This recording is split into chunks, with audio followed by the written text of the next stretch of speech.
এ কি delivery boy? কামিনী অবাক হয়ে বলল, তুমি জানতে না? না ইয়ার, আমি তো আমেরিকায় ছিলাম, তাই কিভাবে জানব? তো অভিনব, তুমি এখানে নিজের কাজ ফেলে রেখে এসেছো? না, আমি ডেলিভারি বয় নই, আমি একটি অফিসে কাজ করি। এই কথা শুনে হরিশ জোরে জোরে হাসতে শুরু করল এবং বলল, আরে হ্যাঁ, এ তো অনন্যা সিংকে পটিয়ে বিয়ে করেছে, তাই না? নিজের স্ত্রীর অফিসেই কাজ করছে নিশ্চয়ই। এই কথা বলতেই কামিনী আর হরিশ জোরে জোরে হাসতে লাগল। অভিনবের দুজনের চেহারা দেখেই রাগ হচ্ছিল। ওদিকে যখন অভিনবের রাগ হচ্ছিল, তখন সেই হৃষ্টপুষ্ট লোকটি হাতে সিগার নিয়ে তার সেক্রেটারির পাশে দাঁড়িয়েছিল। লোকটি জিজ্ঞাসা করল, টাইগার দেখতে কেমন? কিছু জানা গেল? আমরা সেটাই জানার চেষ্টা করছি স্যার। আমার গুপ্তচরকে বলো যেন 1 সপ্তাহের মধ্যে ওর সব তথ্য এনে দেয়। একটু তাড়াতাড়ি কাজ শুরু করুক। এই কথা বলে লোকটি সিগারেট টান নিল এবং জানালা দিয়ে ধোঁয়া উড়িয়ে দিল। অভিনবর সহপাঠীরা তাকে অপমান করা শুরু করেছিল, কিন্তু অভিনব যতটা সম্ভব শান্ত থাকার চেষ্টা করছিল। সে জানত যে রাতটি দীর্ঘ হতে চলেছে এবং সে এমন কোনো ঝামেলা সৃষ্টি করতে চায়নি যার জন্য তাকে আবার অনন্যা এবং তার পরিবারের কাছ থেকে কথা শুনতে হয়। সে কামিনীকে বলল, আমি অনন্যার কোম্পানিতে কাজ করি না, আমরা ভেতরে যাই। আর হঠাৎ করে আজই রিইউনিয়ন করার কি মনে হলো? এই কথা শুনে হরিশ গলা পরিষ্কার করল এবং কামিনীর হাতে হাত রেখে বলল, চলো ভেতরে যাওয়া যাক। ওই দেখো, কৃতেশও এসে গেছে। হ্যালো কৃতেশ! অভিনব এই কথা শুনে ঘুরে দেখতে লাগল।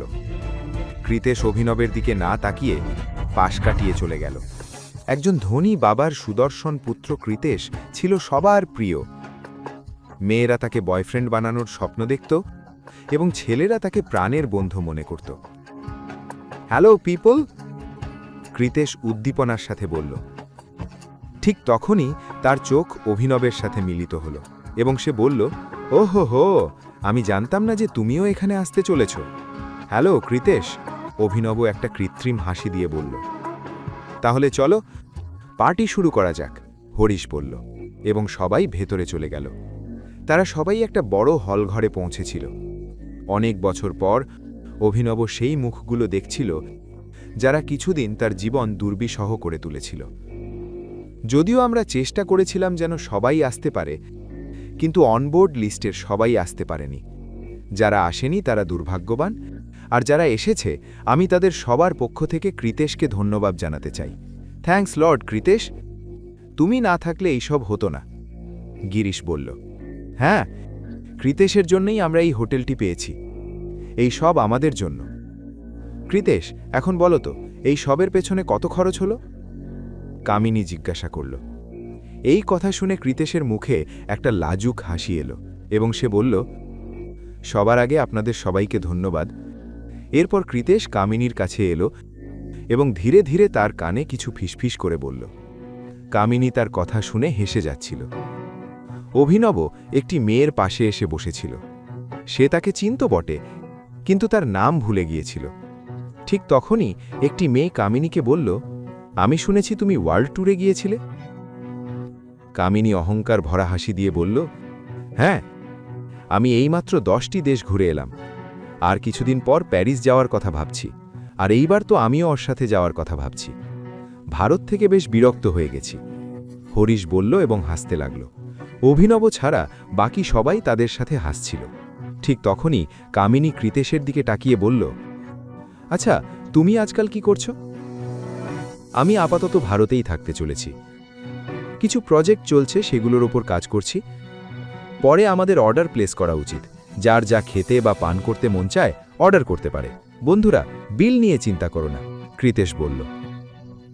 এই কথা শুনে অভিনব হেসে ফেলল। সে জানত যে কৃতেশ কেবল লোক দেখানোর চেষ্টা করছে। দেখো, এ নিশ্চয়ই তার বাবার কোনো কোম্পানি সামলানোর জন্য এখানে আছে, ডেভিড নামের একটি ছেলে বলল। তোমরা কি জানো, দেশের ধনীদের তালিকায় সম্প্রতি কৃতেশের বাবার নামও যোগ হয়েছে। নাম তো এখন যোগ হলো, কিন্তু এর বাবা তো আগে থেকেই ধনী ছিল, নইলে।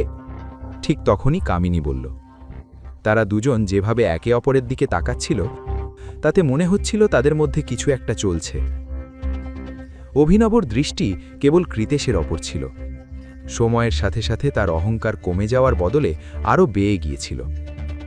হ্যাঁ, কিন্তু তোমরা জানো তো সেই লিস্টে সবার ওপরে কার নাম আসে? টাইগারের নাম। ঠিক তখনই একটি ছেলে ফিসফিস করে বলল। এই শুনে হরিশ বলল, টাইগারের? হ্যাঁ, তার কাছে এখনও অনেক সম্পদ আছে।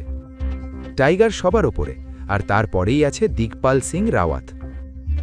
হ্যাঁ, কিন্তু এখানে তো সবার থেকে ধনী কৃতেশই, তাই না? কামিনী কথা ঘোরানোর জন্য বলল। কি ব্যাপার অভিনব, এত হাসি আসছে কেন ভাই? ঠিক তখনই একটি মেয়ে অভিনবের দিকে তাকিয়ে জিজ্ঞাসা করল। ঠিক তখনই অন্য একটি মেয়ে বলল, আগে তো এটা বলো, একে এখানে ডেকেছে কে? আমি ডেকেছি, সেও আমাদের সহপাঠী ছিল। না, আমরা ক্লাসে একসাথে বসতাম ঠিকই, কিন্তু এখন আমরা একসাথে বসতে পারি না। হ্যাঁ, আমিও শুনেছি যে এ নাকি ডেলিভারি বয়ের কাজ করে। এখনই পকেট এফএম অ্যাপ্লিকেশন ডাউনলোড করুন, লিংক বর্ণনায় দেওয়া আছে।